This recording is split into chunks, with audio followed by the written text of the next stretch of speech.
The source. Nat expressed his sympathy with a shrug and sauntered off as unassumingly as he'd arrived. He'd given Luca and Iggy what they needed, and nothing more. As Luca sprinted across the snow, the events of the past few days became clearer, pieces to a larger puzzle. Rollo said he was underground somewhere, captured. Mr. Kerr tried to cover it up with lies. The clipboards were hell-bent on capturing Iggy. It all seemed to point to perennial harvest. But right now, there was one thing that Luca needed to know.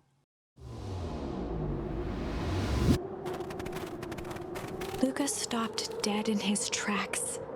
The tree was gone, uprooted and moved, leaving a raw gash in the earth. He dropped to his knees and dug wildly at the cold snow. His numb hands hit something hard, a headstone. A dry whisper escaped Luca's lips.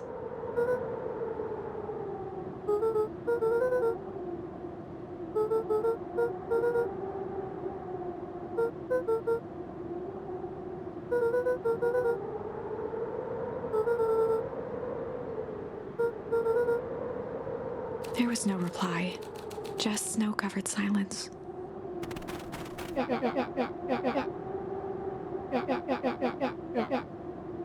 Iggy finally noticed the tears welling in Luca's eyes and the snow-covered grave.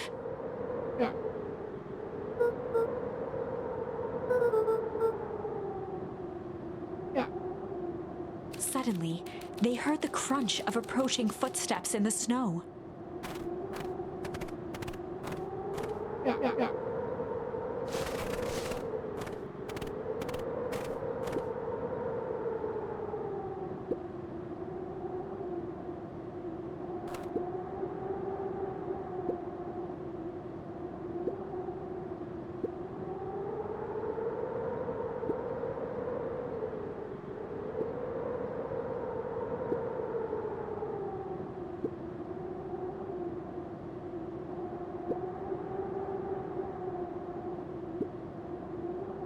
He bent down to scoop up a snowball and lobbed it playfully.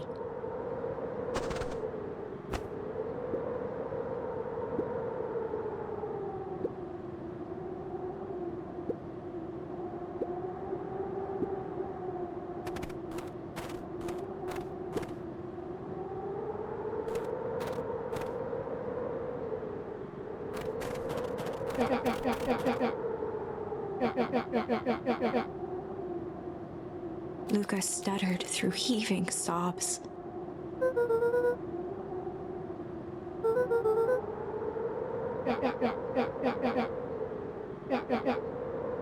Iggy gave Luca a solid smack on the back of his head.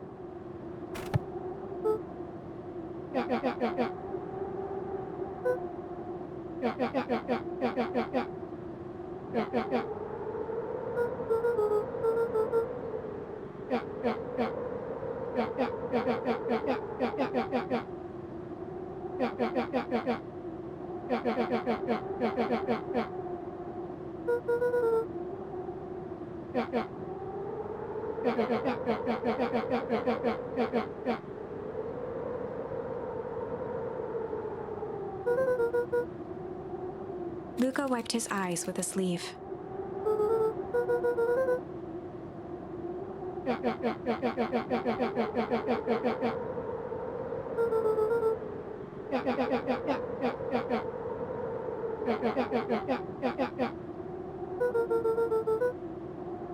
Iggy flashed a mischievous smile and cracked his knuckles.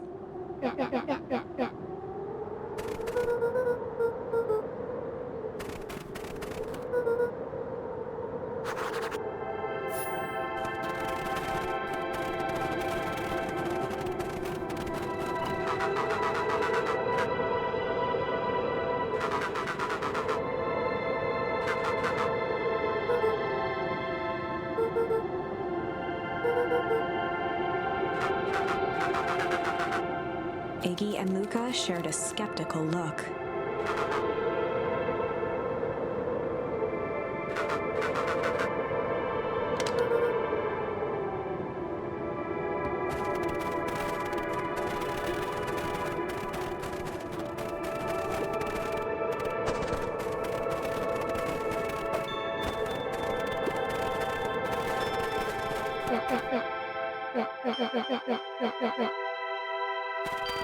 Iggy darted behind a large pine and began digging furiously.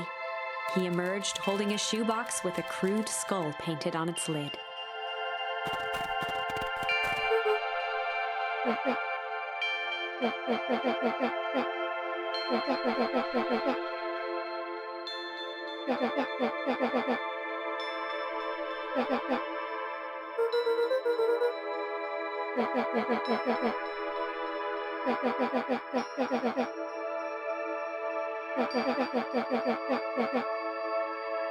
Luca rolled his eyes with realization. Iggy stifled a chuckle.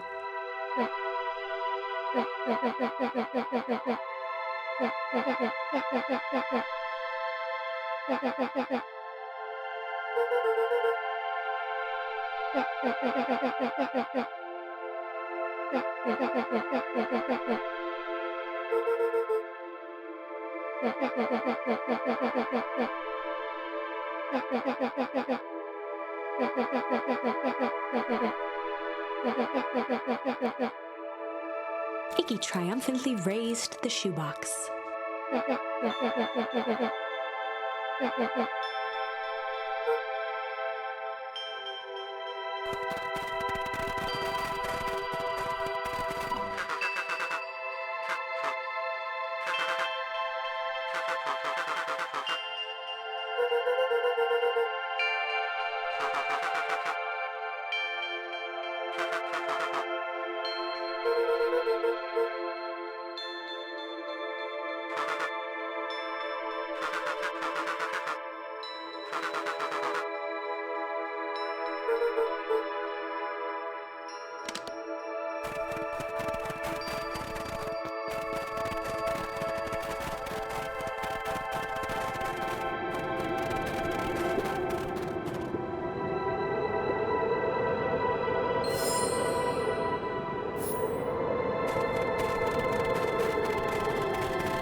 Luca and Iggy inched up to the edge of the hole with bewilderment in their eyes.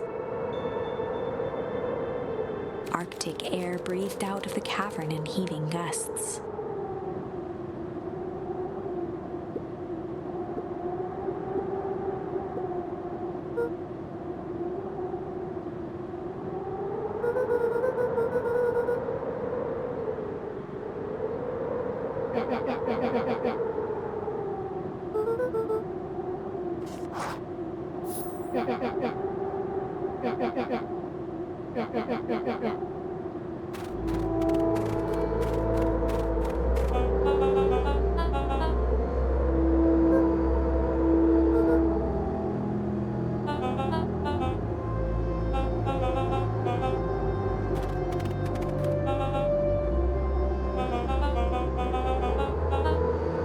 Mr. Kerr gazed down the abyss in contemplation.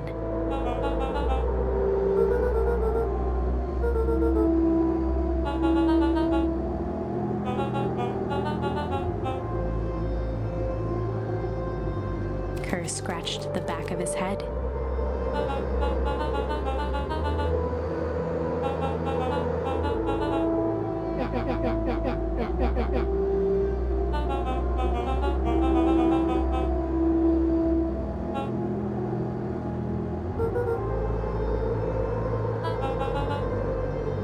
His face contorted into a saccharine grin.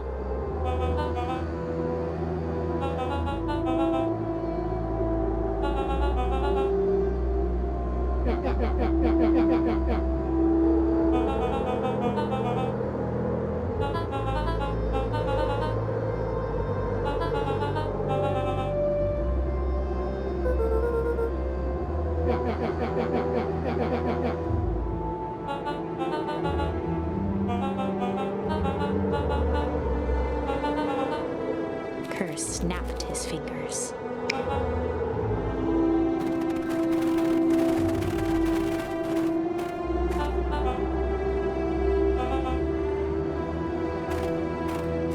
on to Luca with a sly glance.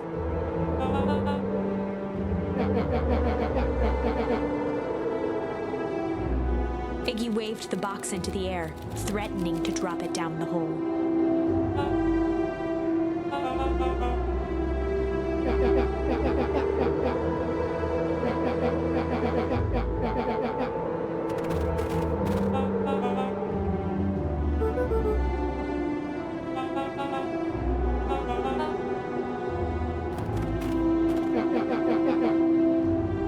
Iggy plucked a single bottle rocket from the box and held it up with reverence.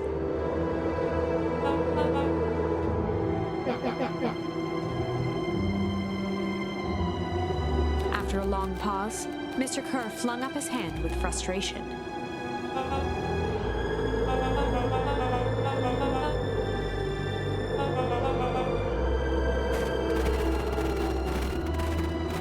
Mr. Kerr sighed into the frigid air.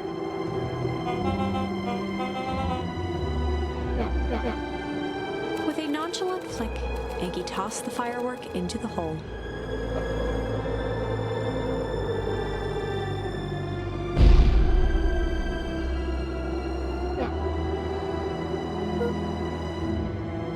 With a growl, Kerr leapt at Iggy, crashing through Luca.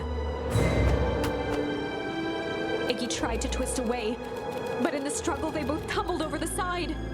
Luca dove forward, bracing Iggy's hand just before it slipped. His grip was made precarious by the cold, wet snow. He could see Kerr further down, clinging to Iggy's coat.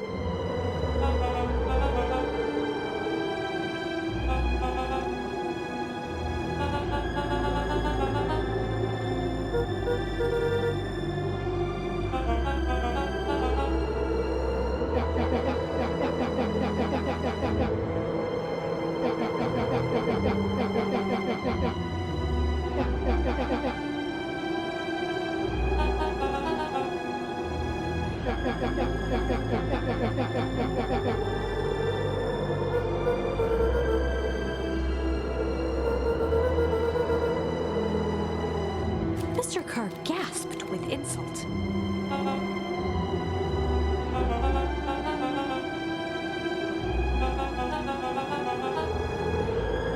With a wild look in his eye, Mr. Kerr began to hum a proud melody.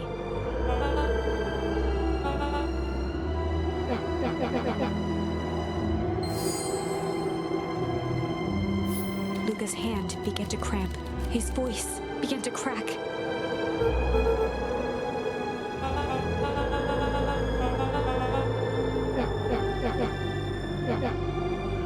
Luca felt Iggy loosen his grasp. Every muscle in Luca's body burned.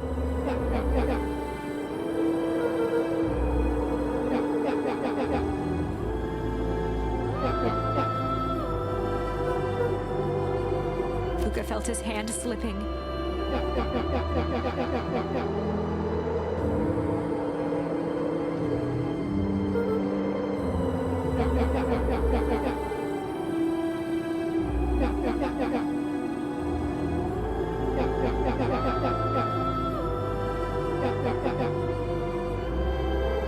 A calm settled over Iggy's face. Iggy's voice was colder than the bitter air billowing from the chasm.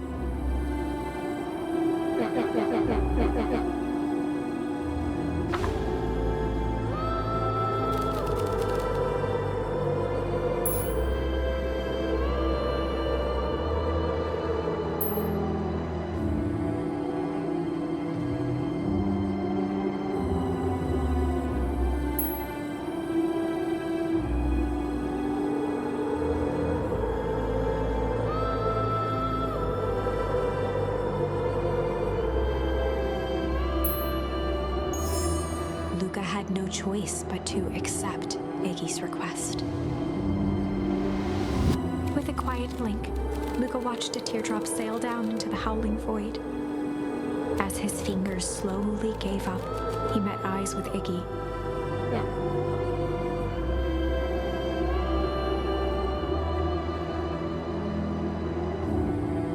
The two silhouettes were swallowed by darkness.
We have some idea what that would look like.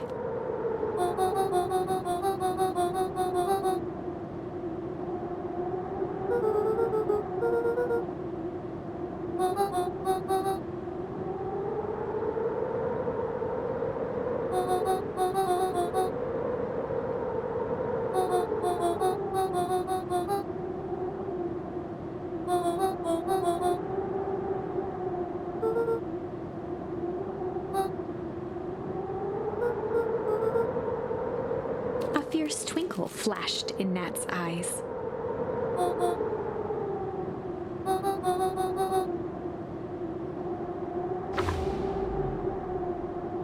With a chuckle, Nat turned and walked west. Dumbfounded, Luca followed behind him, trudging through the snow. Every step taking him further away from everyone and everything he knew, and closer to destiny. To be continued in Beacon Pines, Pines Harder. Revenge served cold. Second time's a charm? Wait, that's it? This ends with a crummy cliffhanger just when it was getting good? I was even starting to like Iggy. No way. I refuse to be associated with some never-ending parade of sequels. Let's go back and find something more definitive.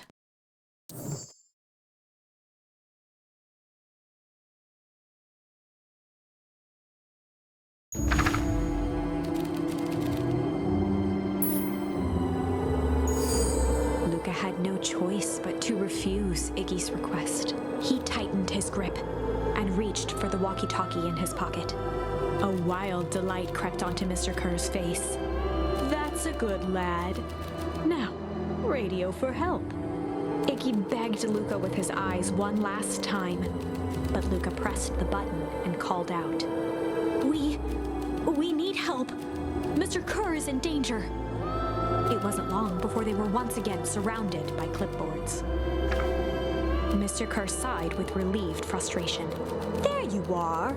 You really are a worthless lot, aren't you? Mirror, now. A clipboard dutifully produced an ornate ivory hand mirror, and Mr. Kerr began preening his tousled hair. Ah, that's better. Mr. Van Horn, I applaud your sharp thinking under duress. I'll put in a good word for you with the founder. Take them away. A swarm of hands overpowered Luca. The last thing he saw before a cloth bag was pulled over his head was the defeated look on Iggy's face. The end. This was one of those times where doing the right thing was the wrong thing.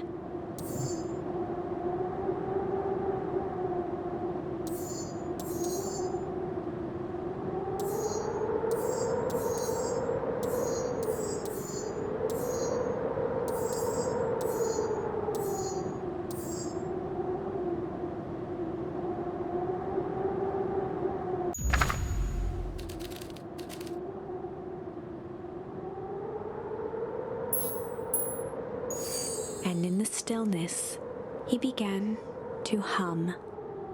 After the death of his father, Luca had trouble sleeping. Each night, his mother would sit at the foot of his bed and hum a gentle melody. It was the only thing that could calm his mind. The only thing that, however briefly, could make it all seem okay. That melody pervaded every memory Luca had of his mother. Shivering in the raw snow, he began to hum it out loud.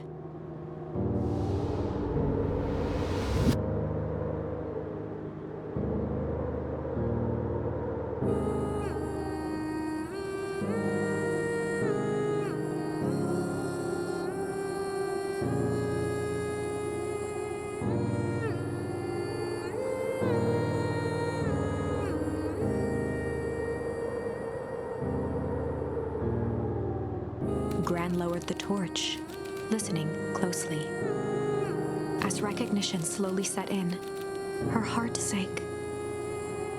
Those countless nights of consolation, the incomparable loss they shared together. She let the torch fall to the snow and sizzle out. A few steps toward Luca was all she could bear before dropping to the snow herself. Through a flood of tears, she began to hum along, note for note.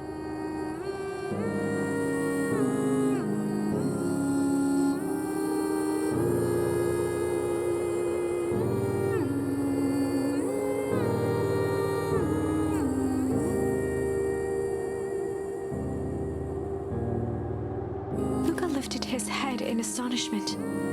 The last time he heard that melody was the last night he saw his mother.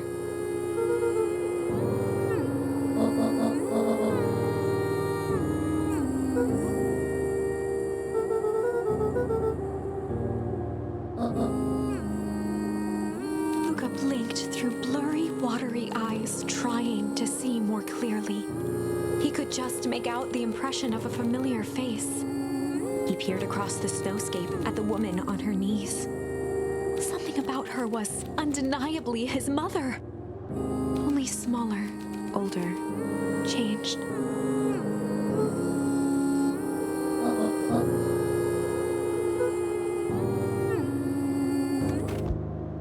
Luca sprinted as fast as he could toward his mother.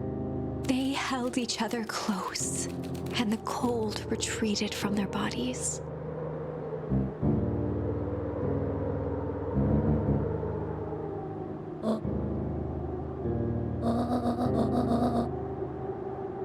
Eleanor looked down at Luca, tightening her embrace in an appeal for forgiveness.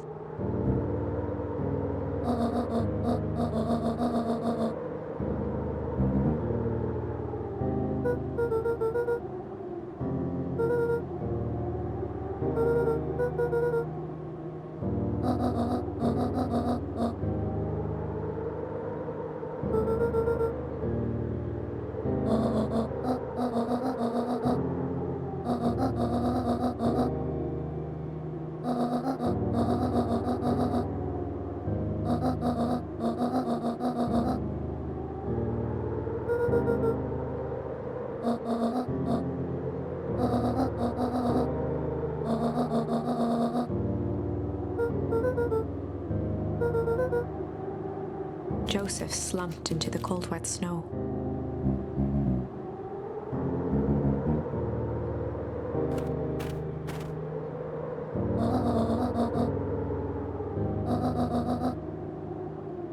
For the first time in a long time, her voice felt like her own again.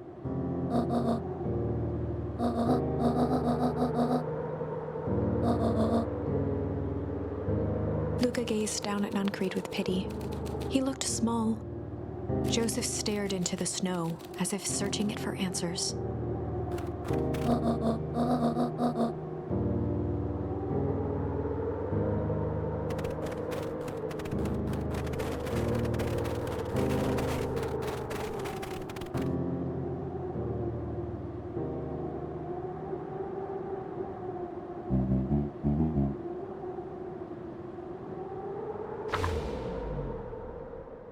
Chapter 9.